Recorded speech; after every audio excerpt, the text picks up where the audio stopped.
ਨਾਨ ਛਾਪ ਵਾਲਾ ਉਹ ਅੱਗੋਂ ਲੜਨ ਨੂੰ ਪਏ ਨੇ। ਔਰ ਉਹਨਾਂ ਕੋਸ਼ਿਸ਼ ਕੀਤੀ ਹੈ ਕਿ ਜਿਹੜਾ ਨਾ ਗੁੱਸੇ ਦੇ ਨਾਲ ਜੋ ਕੁਝ ਵੀ ਬੋਲਿਆ ਜਾਏ ਨਾ ਬੋਲਣ, ਲੇਕਿਨ ਅਵਾਮ ਪਰੇਸ਼ਾਨ ਹੈ। ਅਵਾਮ ਦਾ ਕੋਈ ਪੁਰਸਾਨੇ ਹਾਲ ਨਹੀਂ। ਅਵਾਮ ਕਿਹੜੇ ਪਾਸੇ ਜਾਏ ਕੋਈ ਸਮਝ नहीं आ रही अवाम ਨੂੰ।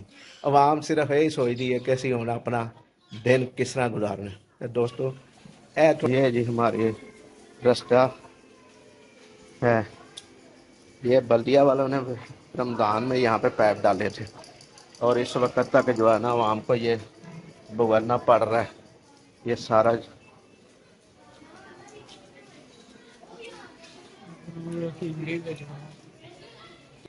ये जी आज बारिश हुई है, उसकी वजह से जो है ना रास्ते सारे ख़राब हैं। और अल्लाह ताला ने रहमत की कि कई दिनों से जो है ना शदीद गर्मी की लपेट में था सारा सिस्टम। बड़ी गर्मी ज़्यादा थी, इंसान बड़े समझ लो कि परेशान थे गर्मी की वजह से।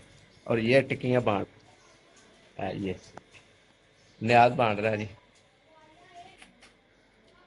ਅਸੀਂ ਜਨਾਬ ਸਮਾਨ ਲੈ ਕੇ ਆਏ ਪਕੌੜੇ ਬਣਾਉਣ ਦਾ, ਕਿਉਂਕਿ ਮੌਸਮ ਆਂਦੇ ਨੇ ਬਾਰਿਸ਼ ਦੇ ਮੌਸਮ ਵਿੱਚ ਪਕੌੜੇ ਬਣਾ ਖਾਣੇ ਚਾਹੀਦੇ ਨੇ, ਤੇ ਉਹ ਅਸੀਂ ਸਮਾਨ ਲੈ ਕੇ ਆਏ ਹਾਂ। ਤੇ ਇੱਕ ਗੱਲ ਥੋੜੀ ਜਿਹੀ ਤੁਹਾਡੇ ਨਾਲ ਸ਼ੇਅਰ ਕਰਨੀ ਚਾਹੁੰਦਾ ਮੈਂ, ਉਹ ਇਹ ਵੇ ਕਿ ਮੈਦਾ ਔਰ ਆਟਾ ਸਸਤਾ ਹੋਇਆ ਸੀ, ਤੇ ਜਿਹੜੇ ਤੰਦੂਰ ਸਨ ਨਾ ਨਾਨ ਵਾਲੇ ਜਾਂ ਰੋਟੀ ਵਾਲੇ, ਉਹਨਾਂ ਰੋਟੀ ਸਸਤੀ ਕਰ ਦਿੱਤੀ ਔਰ ਆਟਾ ਬੜਾ ਜ਼ਿਆਦਾ ਸਸਤਾ ਹੋਇਆ ਸੀ। ਜਿਹੜਾ 6000 ਦਾ ਮਨ ਸੀ ਉਹ ਤਕਰੀਬਨ ਸਮਝ ਲਓ ਕਿ 3200 ਤੇ ਆ ਗਿਆ। ਅੱਧੋ ਅੱਧਾ ਫਰਕ ਪੈ ਗਿਆ ਤੇ ਰੋਟੀ ਸਸਤੀ ਹੋ ਗਈ। ਜਦਕਿ ਹੁਣ ਕਿਸ ਵਜ੍ਹਾ ਤੋਂ ਥੋੜਾ ਜਿਹਾ ਆਟਾ ਮਹਿੰਗਾ ਹੋਇਆ ਜਾਂ ਮੈਦਾ ਮਹਿੰਗਾ ਹੋਇਆ ਥੋੜਾ ਜਿਹਾ, ਤੇ ਉਹ ਰੇਟ ਜਿਹੜੇ ਅੱਧੋ ਅੱਧ ਰੇਟ ਹੋਣ ਦੀ ਵਜ੍ਹਾ ਤੋਂ ਸਸਤੇ ਹੋਏ ਸਨ ਰੋਟੀ ਦੇ ਨਾਨ ਦੇ, ਉਹ ਫਿਰ ਆਪਣੀ ਜਗ੍ਹਾ ਤੇ ਚਲੇ ਗਏ ਨੇ।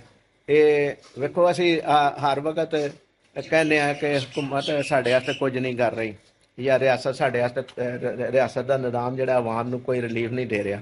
अगर रियासत के निज़ाम ने रिलीफ दिता है तो अगर उस तो बाद असी आवाम कारोबारी हाँ या सिविल हाँ कारोबारी तो इलावा तो साडा भी तो हक बनता कि असी उस हिसाब के नाल चलीए और इस गल भी हर वक्त सोचीए कि अल्लाह ताला रिज़्क़ दा मालक है और अल्लाह ताला अगर रिज़्क़ दे विच बरकत नहीं पाएगा तो साडा रिज़्क़ किस तरह वधेगा। अगर बेबरकती हो जाएगी तो फिर साडा रिज़्क़ वध सकेगा या नहीं वध सकेगा। ये सारियां गल्लां सानूं सोचणियां चाहीदियां ने और असीं इन्हां गल्लां नूं घट सोचदे हां। असीं सिर्फ इस चक्कर विच पै गए हां कि दा लगदा जिथे ला लवो। नान वालियां ने ਜਿਹੜੇ 5 रुपए घटाए सन अद्धा रेट होने की वजह तो या अद्धे तो ज़्यादा थोड़ा घट होने की वजह तो, अगर 7000 का तोड़ा ही तो 5000 तो थले अगर आ गया तो उन्हें 5 रुपए नान सस्ता किया सी। लेकिन जिस तरह ही 200-400 रुपया तोड़ा महंगा होया उन्हें 5 रुपए फिर वधा दिते ने ये नान छाप वाले ने। और उन्हां नाल अगर गल करो तो अगों लड़न नूं पैंदे ने। इन्नी समझ लो कि कस्टमर की गल नूं बर्दाश्त नहीं करते कि कोई सानूं सवाल कर सके, कोई गल कर सके साडे नाल।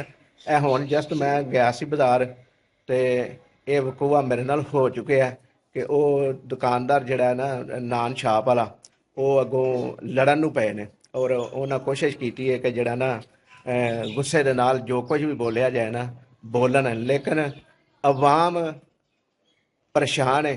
अवाम का कोई पुरसाने हाल नहीं। अवाम किहड़े पासे जाए कोई समझ नहीं आ रही अवाम नूं। अवाम सिर्फ यही सोचती है कि असीं हुण अपना दिन किस तरह गुजारना है। तो दोस्तों यह थोड़ा जिहा जो मसला बनया रेट का पुछण वास्ते गल की गई तो लेकिन अगों लड़न की कोशिश की नान छाप वाला ने। इन्ने वो गुस्से च बैठे ने कि वो किसी गल का जवाब नहीं देना चाहते, दसना नहीं चाहते। कोई सवाल करे तो ਉਹਦਾ ਜਵਾਬ ਇਹ ਦਿੰਦੇ ਨੇ ਕਿ ਅੱਗੋਂ ਲੜਨ ਨੂੰ ਪੈਂਦੇ ਨੇ। ਦੋਸਤੋ ਅੱਜ ਤੇ ਕਮੈਂਟ ਸੈਕਸ਼ਨ ਵਿੱਚ ਦੱਸਿਆ ਜੇ ਜ਼ਰੂਰ ਇਹ ਕਿ ਮੈਂ ਜਿਹੜੀ ਗੱਲ ਕੀਤੀ ਹੈ, ਜਿਹੜੀ ਗੱਲ ਮੈਂ ਸੁਣਾਈ ਹੈ, ਜਿਹੜਾ ਅੱਜ ਮੈਂ ਇੱਕ ਐਕਸਪੈਰੀਮੈਂਟ ਕੀਤਾ ਕਿ ਦੁਕਾਨਦਾਰਾਂ ਦਾ ਆਵਾਮ ਦੇ ਨਾਲ ਕਿਸ ਤਰ੍ਹਾਂ ਦਾ ਵਰਤਾਓ ਹੋਵੇ। ਉਹ ਤੁਹਾਨੂੰ ਦੱਸਿਆ ਨਾਨ ਛਾਪ ਵਾਲਿਆਂ ਦਾ ਵਰਤਾਓ ਆਵਾਮ ਦੇ ਨਾਲ। ਔਰ